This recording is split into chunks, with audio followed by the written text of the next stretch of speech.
Hi friends, welcome back to our YouTube channel. ನೀವು international trip plan ಮಾಡ್ತಿದ್ದೀರಾ? Indonesia ನಿಮ್ಮ ಮೈಂಡಲ್ಲಿದೆಯಾ? ಹಾಗಿದ್ರೆ ಈ ವಿಡಿಯೋನ ಕಂಪ್ಲೀಟ್ ಆಗಿ ನೋಡಿ ಮತ್ತು ಸೇವ್ ಮಾಡ್ಕೊಳ್ಳಿ.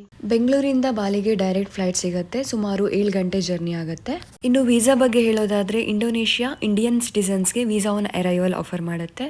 ನೀವು 15 ಡೇಸ್ ಮುಂಚೆ ಈ ವೀಸಾ ಕೂಡ ಅಪ್ಲೈ ಮಾಡ್ಬೋದು. ಇದರಿಂದ ಕ್ಯೂ ಅಲ್ಲಿ ನಿಲ್ಲೋದು ತಪ್ಪತ್ತೆ. ಸೊ ಸ್ವಲ್ಪ ಟೈಮ್ ಸೇವ್ ಆಗುತ್ತೆ. ಫಸ್ಟ್ ಡೇ ಬಂದುಬಿಟ್ಟು ಲಾಂಗ್ ಅವರ್ ಜರ್ನಿ ಆಗಿರೋದ್ರಿಂದ ಸುಸ್ತಾಗಿರ್ತೀವಿ. ಸೊ ನೀವು ರೆಸ್ಟ್ ಮಾಡ್ಬೋದು, ಇಲ್ಲ ಹತ್ತಿರ ಇರೋ ಪ್ಲೇಸ್ನ ವಿಸಿಟ್ ಮಾಡ್ಬೋದು. ನಾವು ಸಣ್ಣೂರಲ್ಲಿ ಸ್ಟೇ ಆಗಿದ್ವಿ. ಸೊ ಈವ್ನಿಂಗ್ ಟೈಮಲ್ಲಿ ನಾವು ಸಣ್ಣೂರು ಬೀಚ್ಗೆ ಹೋಗಿ ಅಲ್ಲಿ ಸ್ವಲ್ಪ ಟೈಮ್ ಸ್ಪೆಂಡ್ ಮಾಡಿ ಬಂದ್ವಿ. ಆನ್ ಡೇ 2 ನಾವು ಸಣ್ಣೂರು ಹಾರ್ಬರಿಂದ ನೂಸಾ ಪೆನಿಡಾ ಐಲ್ಯಾಂಡ್ಗೆ ಟ್ರಾವೆಲ್ ಮಾಡಿದ್ವಿ. 45 ಮಿನಿಟ್ಸಲ್ಲಿ ಐಲ್ಯಾಂಡ್ಗೆ ರೀಚ್ ಆಗ್ತೀವಿ. ಫಸ್ಟ್ ಡೆಸ್ಟಿನೇಷನ್ ಬಂದು Angelina beach.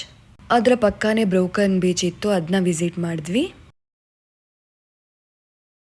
Next most popular destination Kelingking beach. ತುಂಬ ಕ್ರೌಡ್ ಇತ್ತು, ಫೋಟೋಗೂ ದೊಡ್ಡ ಕ್ಯೂ ಇತ್ತು. ನೆಕ್ಸ್ಟ್ ನಾವು ಈಸ್ಟ್ ಸೈಡ್ ಟ್ರಾವೆಲ್ ಮಾಡಿದ್ವಿ. ಇದು ಡೈಮಂಡ್ ಬೀಚ್.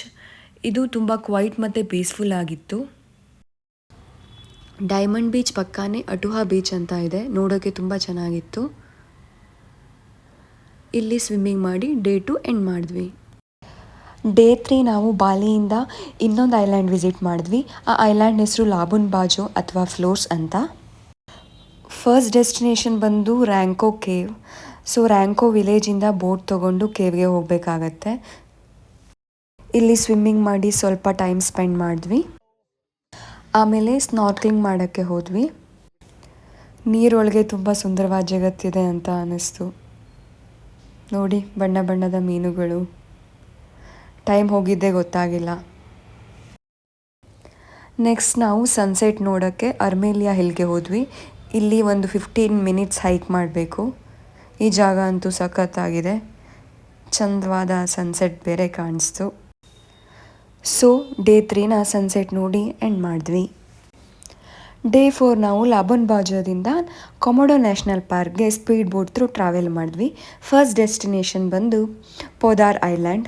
ಇದಂತೂ ಸಖತ್ತಾಗಿತ್ತು. ಈ ಲ್ಯಾಂಡ್ಸ್ಕೇಪ್ ಬಂತು ಏನು ಚೆನ್ನಾಗಿತ್ತು, ನೋಡೋಕೆ 2 ಕಣ್ಣು ಸಾಲದು. ನೆಕ್ಸ್ಟ್ ನಾವು ಪಿಂಕ್ ಬೀಚ್ ವಿಸಿಟ್ ಮಾಡಿದ್ವಿ. ಆಮೇಲೆ ಕೊಮೊಡೊ ನ್ಯಾಷನಲ್ ಪಾರ್ಕ್ಗೆ ಹೋದ್ವಿ. ಸ್ವಲ್ಪ ಟ್ರೆಕ್ ಮಾಡಿದ ಮೇಲೆ ನಮಗೆ ಕೊಮೊಡೊ ಡ್ರ್ಯಾಗನ್ ಕಾಣಿಸ್ತು. ನೆಕ್ಸ್ಟ್ ನಾವು ಸ್ನಾರ್ಕ್ಲಿಂಗ್ಗೆ ಹೋದ್ವಿ. ನೀಮೋ ಕಾಣಿಸ್ತು ಅಲ್ಲಿ, ಮತ್ತು ಚಂದವಾದ ಆಮೆ ಕಾಣಿಸ್ತು. ಹೋಪ್ ನಿಮಗೆ ಈ ವಿಡಿಯೋ ಇಷ್ಟ ಆಯಿತು ಅನ್ಕೋತೀವಿ. ಪಾರ್ಟ್ 2 ವಿಡಿಯೋ ಸದ್ಯದಲ್ಲೇ ಬರುತ್ತೆ. Thank you.